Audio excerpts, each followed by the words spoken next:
I was at work and my office manager came and grabbed me and she said, "The Spokane County Sheriff is on the line." I got on the phone and he asked me if I was related to Lindi, and I said yes, and he said, "Well, she's been in a really bad accident. Here's the number for the Blaine County Sheriff." He told me she'd had 4 units of blood at that point and that she had been life-flighted to St. Al's. I just remember being in a hospital bed, and it was morning because like the light was soft, the blinds were closed because I was really sensitive to light. When I met Lindi was in the ICU a couple days after her accident.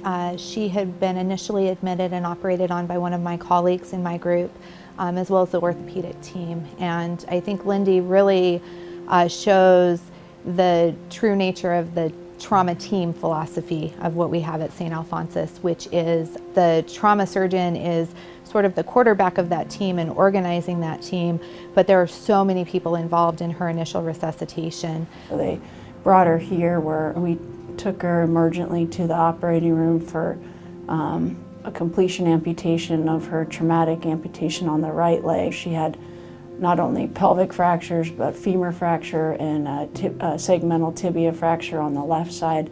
They bent over backwards, I felt, to do whatever they could to help us. We knew that she was in the fight for her life.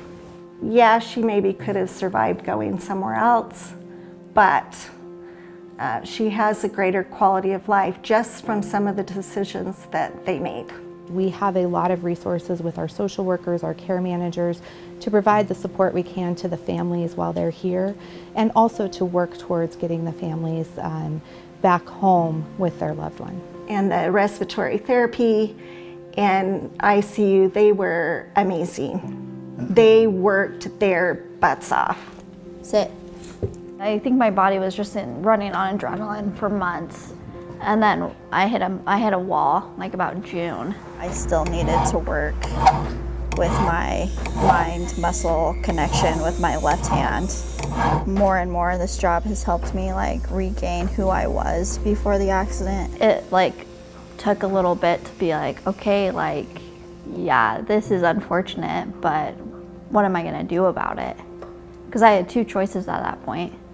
I could continue to be like feel sorry for myself and over a situation that no one could control, that I couldn't have controlled, that my husband or anybody, or get back, fight, and like people were gonna be like, oh, like I don't think you'll ever squat again. I was like, okay, like we'll see.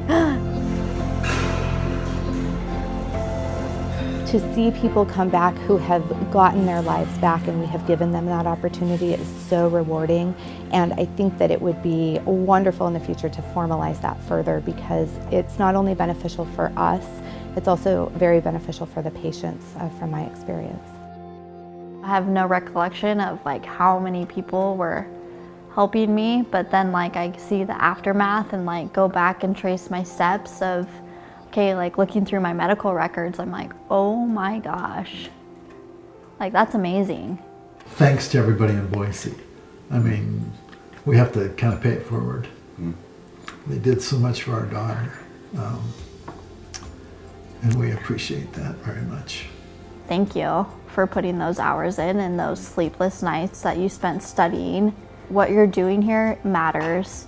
And I know a lot of the times things don't go how you want them in this field, and especially like in the ICU, like it's heavy, and it's just like, hey, like you're making a difference, and I think it was really good that they had a win. That is what is special about the trauma designation that St. Alphonsus has, is that we have a team ready to go 24/7. Bad things are gonna happen out of your control, and it's in your hands to choose how you're gonna react to it and like what foot you're gonna put forward.